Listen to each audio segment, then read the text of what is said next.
What is going on, basketball fans, and welcome back to NBA GOAT News. Last night, the Philadelphia 76ers took on the Indiana Pacers, and man, did we witness a show. The 76ers managed to secure their first win of the season in a nail-biting 118-114 overtime finish, and the star of the night, Tyrese Maxey. Maxey was on fire. He dropped a season-high 45 points, including a clutch 10 points in overtime, to carry Philly over the line. With Joel Embiid and Paul George out, Maxey took control, scoring 14 of the last 18 Sixers points in the third quarter and bringing them back from a 102-97 deficit late in regulation. But it wasn't a solo act. Caleb Martin stepped up big, adding 17 points and 12 rebounds, and Eric Gordon dropped 15 points in his Indiana homecoming. On the Pacers side, Tyrese Halliburton gave them hope, bouncing back from a rough game to score 22 points, including a circus three-pointer with just 3.5 seconds left to force overtime. But the drama didn't end there. He missed 2 free throws in overtime that could have tied the game, letting Philly escape with the win. The Pacers struggled on the boards, getting out-rebounded 54-37 and giving up a massive 20 offensive rebounds to Philly. Indiana's typically high-paced offense hasn't quite clicked yet this season, and they'll need to regroup to avoid a slow start. The Portland Trailblazers just secured their first win of the season with a statement victory over the New Orleans Pelicans,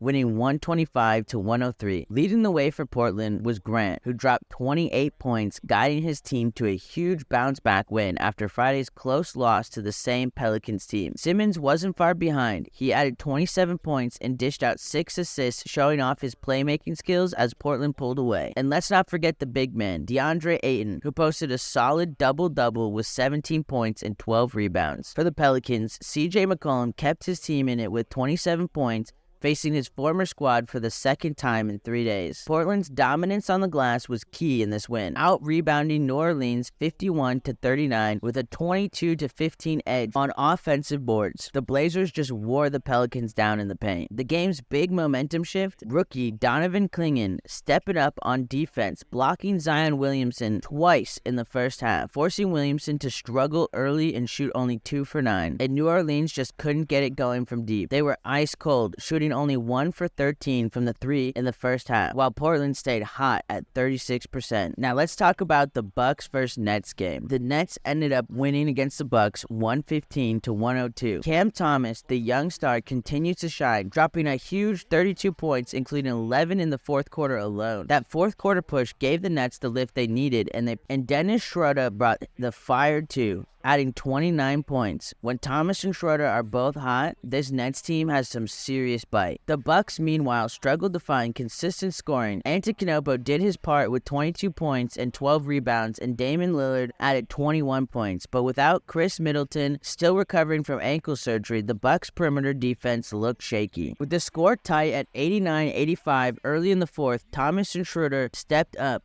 The duo combined for a crucial 10-0 run, putting the Nets ahead by double digits, and the Bucks couldn't close the gap. Last night, we saw gilgeous-alexander and the Oklahoma City Thunder dominate the Atlanta Hawks, 128-104. Gilgeous-Alexander was on fire, putting up 35 points, grabbing 11 boards, and dishing out 9 assists, just 1 assist shy of his third career double-double. He led the Thunder all night and spearheaded their massive fourth-quarter surge. Chet Holmgren also had a standout night with 25 points, 9 rebounds, and 6 blocks. His presence in the paint was huge for the Thunder, both defensively and offensively. And let's not forget about Jalen Williams, who chipped in 20 points and 9 rebounds. His putback at the buzzer to end the first half kept OKC right in it, cutting the Hawks' lead to just 1 point going into the break. On the Hawks side, Trae Young led with 24 points and 8 assists, but OKC's defense made it tough for him to get comfortable. Young, who dropped at least 30 in the first 2 games, was held to just 14 shot attempts last night. Atlanta's number 1 pick, French forward Zachary Risacher, also contributed with 13 points and 6 boards, but it wasn't enough as the Thunder's defense held the Hawks to just 18 points in the fourth quarter. The pivotal moment, OKC trailed 1 in the fourth when they ignited a 13-0 run, with Shea scoring 6 points in that stretch. The Hawks went scoreless for over 3 minutes, and the Thunder took complete control. Oklahoma City made it count in the paint, hitting over 57% of their shots inside the arc. Once they established themselves attacking the rim, the three-pointers started dropping, putting the game out of reach. Last night's showdown between the Clippers and the Warriors ended with the Clippers taking a 112-104 victory. Steph Curry left the game early in the fourth after tweaking his left ankle late in the third.